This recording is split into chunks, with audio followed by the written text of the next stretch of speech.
엔잡러 한 번쯤은 들어보셨을 것입니다. 사람들이 생활하는데 꼭 필요하다는 의식주보다 어쩌면 더 질긴 인연이 되어버린 돈. 의식주를 위해 필연적으로 따라 붙게 되는 돈은 사람들로 하여금 누군가는 더 부지런하게 만들어주기도 게으르게 만들어주기도 하죠. 세상의 많은 사람들은 조금은 더 부지런하게 살아내기 위해 또는 조금은 더 게으름을 즐기기 위해 다양한 일을 하며 돈을 법니다. 그러는 과정 안에서는 다양한 에피소드들이 생겨나는데요. 꽤 살만한 나라라고 생각했던 미국에서 별것도 아닌 일에 총을 맞을 위기에 놓인 미국인, 그리고 그런 과정들을 옆에서 지켜보다가 다른 나라에서 문화적 충격을 안고 온 같은 미국인 알렉스. 꽤나 평범할 수 있었으나 새로운 경험으로 세상을 보는 눈이 바뀐 사연이 있다고 하는데요. 한번 자세히 살펴볼까요?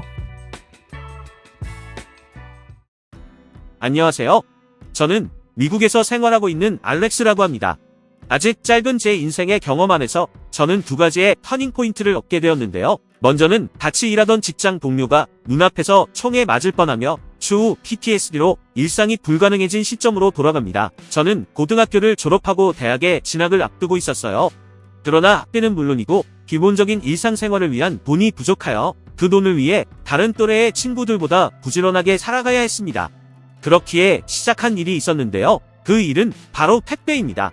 미국에서의 택배 일은 꽤 할만한 일이라고 생각했습니다. 어차피 택배라는 업무가 생각보다 제한적인 일이라고 생각을 했고 단순 노동이라고 생각을 했기 때문인데요. 일을 시작하면서 한 일주일은 머리를 망치로 맞은 기분이었네요. 쉽게만 생각했던 택배 일은 쉽지 않은 일이었고 그렇기에 그 일주일은 적응을 하기에도 벅찼고 겪게 되는 심리적인 스트레스도 꽤 컸습니다. 잠깐의 근무 기간이었음에도 불구하고 택배 배송지 실수를 한다든지 택배가 파손된 채로 전달이 되었다든지 다양한 컴플레인을 겪었는데요. 별거 없는 듯했던 택배였는데 미국의 택배가 시스템적으로 비효율적인 부분들이 많아서인지 아무튼 배송하는 사람들이 실수하기 참 좋은 몇 가지 포인트들이 있었네요. 그러다가 일을 하며 친해진 형 한 명이 있었어요. 형은 저보다 한 1년 정도 먼저 일을 시작했고 돈을 벌기 시작하면서 어머니 병원비를 벌고 있었다고 했죠. 성실하고 밝게 일을 하던 형의 모습을 보며 저도 동기부여를 하려고 애썼어요. 누구나 사는 게 쉽지 않고 다들 더 부지런하게 사는구나 라는 생각을 하게 됐어요. 제가 실수가 잦아지자 어느 날은 그 형과 파트너로 배송 업무를 같이 하게끔 지정된 날이 있었어요. 같이 일을 하려고 하니 제가 서툴게 실수를 할 뻔한 상황에서 형이 바로잡아줘서 실수를 안 할 수 있었는데요. 혼자 하다가 형이랑 같이 해서 그런지 그날은 조금 더 시간도 잘 가고 힘이 났었네요. 그런데 배송 업무가 조금 많고 동선이 길어져 끝으로 갈수록 시간이 딜레이 되게 되었죠. 택배가 2-3개 정도 남았을 무렵 거의 마지막 집에 방문했던 것 같아요. 그런데 문제는 바로 그 순간이었죠.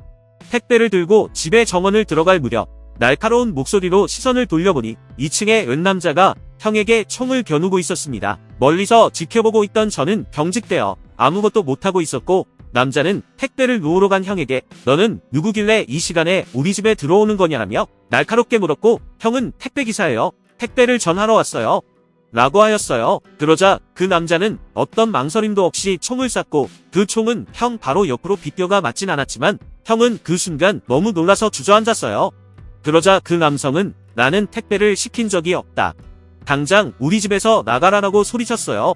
그리고 연달아 2-3발 정도 총을 형 주변으로 쐈죠. 다행히 맞진 않았지만 주저앉아 머리를 감싸고 고개를 바닥에 푹 숙인 채로 벌벌 떨던 형의 모습이 아직도 생생하네요. 그 다음날 지역신문에 한 면을 차지하게 되었고 그 사건으로 형은 택배 일을 더 이상 할 수 없게 되었어요.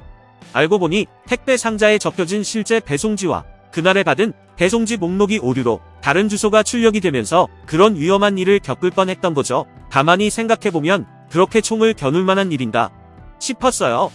형은 어머니의 병원비 때문에 일을 했던 건데 어떻게 잘 지내고 있는지 너무 궁금했고 그리고 저 또한 미국에서 택배 일을 이어가기가 어렵게 되었어요. 그날의 기억으로 저 또한 총기에 대한 불안감과 예민함이 많이 높아져 있는 상황이었고 일상생활이 불가능한 정도는 아니었지만 한 번씩 공황처럼 두려운 마음이 몰아쳐 올 땐 순간적으로 무엇도 할 수 없을 만큼 심장이 빠르게 뛰고 눈앞이 하얘지곤 했었죠. 부모님께서 걱정을 많이 하셨어요. 어떻게 해야 할지 고민을 하시다가 총기 소유가 안 되는 나라로 잠시 시간을 보내다가 오는 게 어떨지 이야기가 오갔고 저는 그렇게 총기 소유가 안 되는 한국이라는 곳에 들어가게 되었어요. 어머니 친구의 아들이 한국 IT 업계에서 일을 한다고 들었어요. 한국에서의 생활이 꽤나 안정적이고 만족하고 있다는 말에 저에게도 한국을 추천하게 되었다고 하더라고요. 한동안은 한국에 적응하느라 바빴는데 어느 정도 적응이 되었다고 생각이 들고 나니 여긴 총 맞을 일은 없으니 일을 조금 해봐야 하지 않을까 싶었어요. 막상 해본 일의 종류가 많지 않아 너무나도 싫은 택배를 다시 검색하고 있게 되었는데요. 미국과는 다르게 한국에서의 택배업은 벌이가 더 좋다고 하더라고요. 쿠팡맨이라는 걸 처음 알게 되었죠. 한국은 좁은 땅덩어리 덕분인지 로켓 배송이라는 시스템이 있어서 전날에 주문하면 다음날 받아볼 수 있다고 하더라고요. 당일 배송 시스템이 말도 안 된다고 생각이 들었고 그렇기 때문에 그 배송을 담당하는 수많은 사람들이 고생을 꽤 많이 하겠구나라는 생각도 들었죠. 아무튼 그래도 미국과는 많이 다르다고 하여 저는 쿠팡맨을 지원하게 되었습니다.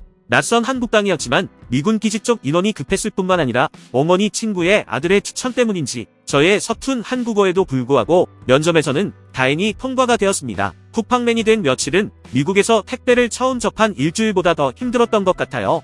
일단 한국이라는 낯선 나라에서 주소지를 찾아 물건을 전하는 일은 꽤 어려웠고 어떻게 매일마다 택배가 이렇게 늘어날 수 있나 싶을 만큼 배송량이 줄지를 않았기 때문인데요. 일주일 일을 하고 더 이상 못하겠다 생각이 들어 그만두려고 일할 계산한 급여를 요청했습니다.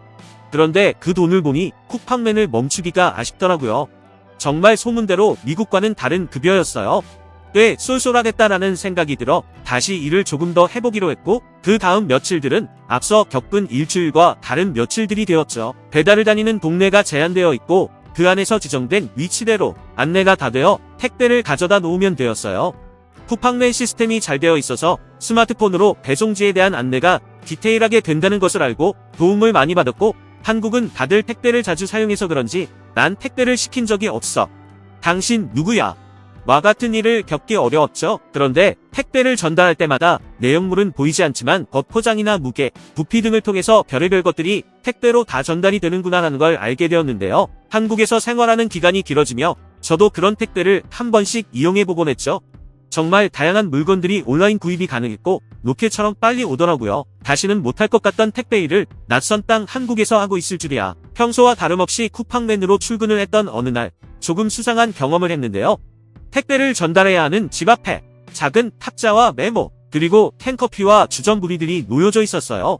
쿠팡맨을 하면서 일주일에 3번 이상 방문하게 되는 집인데 최근에 무거운 택배들을 잔뜩 시켰던 집이기도 하죠. 쿠팡맨, 택배 기사님, 고생이 많으십니다.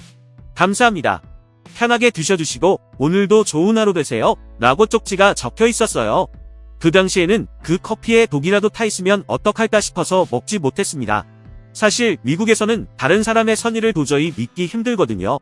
그런데 그 이후로 두세 번 정도 같은 상황이 다른 집에서도 있었고 나중에 알고 보니 한국에서는 택배 기사님을 위해서 이렇게 다과를 마련하는 것이 일종의 문화라는 사실을 듣고 충격을 받았어요. 그리고 지난번에는 어린아이의 삐뚤빼뚤 쓴 손편지로 맛있게 드시라는 손편지와 함께 캔커피가 준비되어 있었는데요.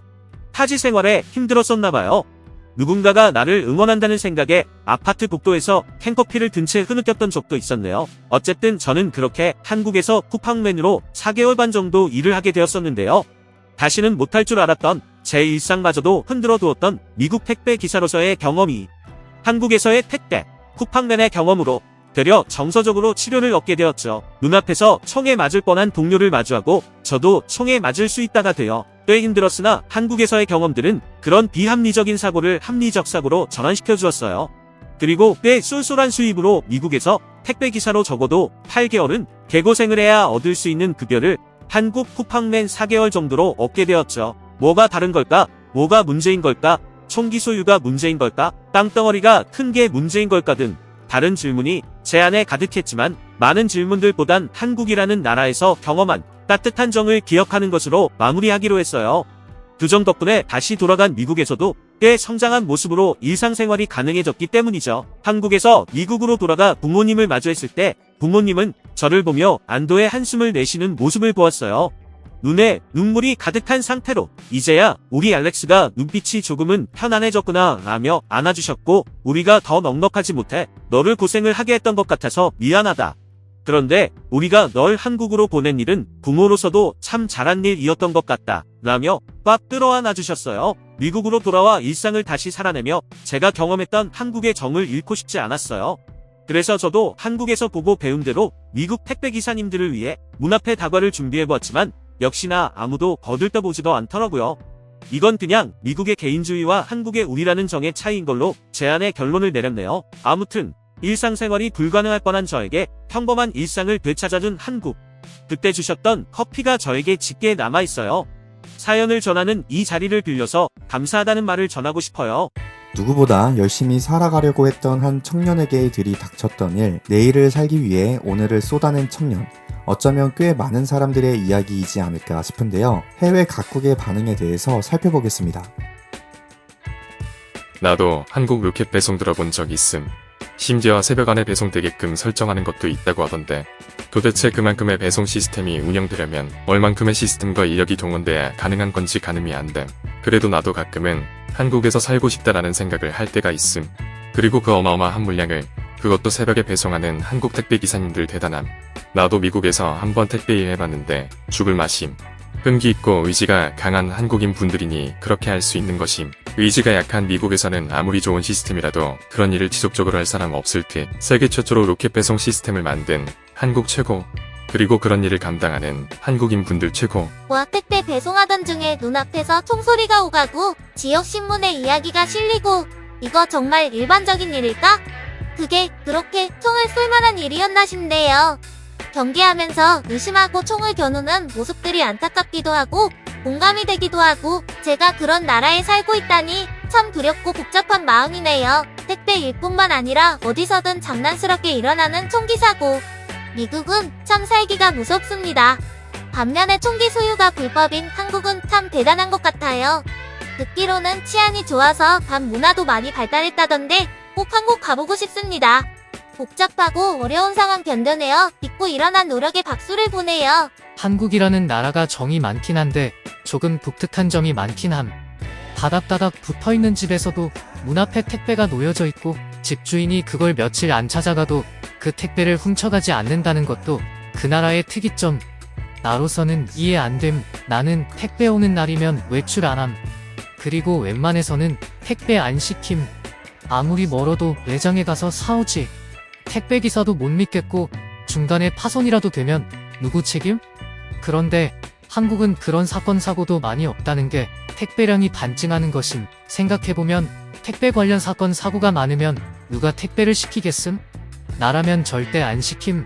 그런데 오늘 글쓴이의 말 들어보면 한국 택배량이 많고 얼마나 많냐면 미국 수입에 배를 버는 거니 그만큼 택배량이 많다는 건데 그만큼 택배 관리도 잘하고 택배 기사가 중간에 훔치지도 않는 거고 구매자는 판매자와 택배 기사를 믿고 판매자는 택배 기사가 안전하게 배송할 거라고 믿고 서로 믿고 맡기는 거니 가능한 것임. 미국인인 나는 이해가 안 되긴 함. 아무튼 한국 대단한 것 같음. 나도 한국 가면 로켓 배송 해보겠음. 얼마나 대단한지 겪어봐야지. 세상을 보는 눈, 당연하게 살아가던 오늘이 어쩌면 당연할 수 없을 수도 있다는 생각이 드는데요. 그럼에도 불구하고 오늘은 더 부지런하게 더 열심히 살아내야 하는 게 안타깝네요. 당장 생활이 넉넉지 못하더라도 개인에게 그리고 타인을 향한 마음만큼은 조금 여유로울 수 있기를 응원합니다. 구독과 좋아요는 우리 모두에게 큰 힘이 됩니다. 감사합니다.